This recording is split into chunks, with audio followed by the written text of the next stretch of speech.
Salut les amis, j'espère que vous portez bien. Installez-vous confortablement.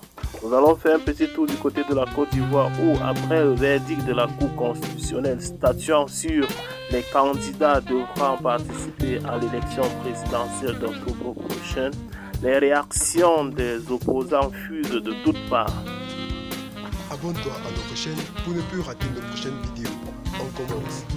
Eh bien les amis, comme nous vous l'avons annoncé au début de cette vidéo, après le verdict de la Cour constitutionnelle, organe chargé de valider les candidatures à l'élection présidentielle, plus précisément celle d'octobre prochaine, la classe politique ivoirienne est perturbée. Elle est bouleversée. Les réactions fusent de toutes parts. Les candidats retenus et ceux recalés font de la une des réseaux sociaux.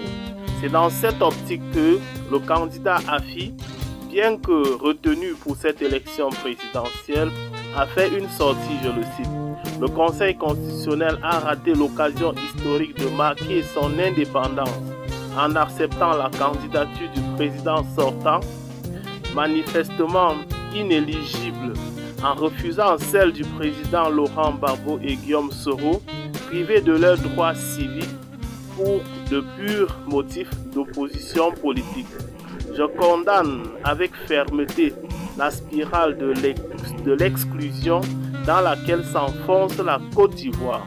À côté de Afi N'Guessan, Guillaume Soro, candidat du GPS dont son investiture s'est faite hier dimanche 13 septembre, a fait une sortie dont je le cite.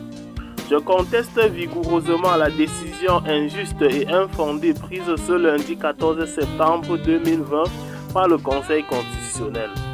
Je considère que c'est une décision inique, politiquement motivée, juridiquement boiteuse et qui s'inscrit dans une logique d'anéantissement de la démocratie et de l'état de droit.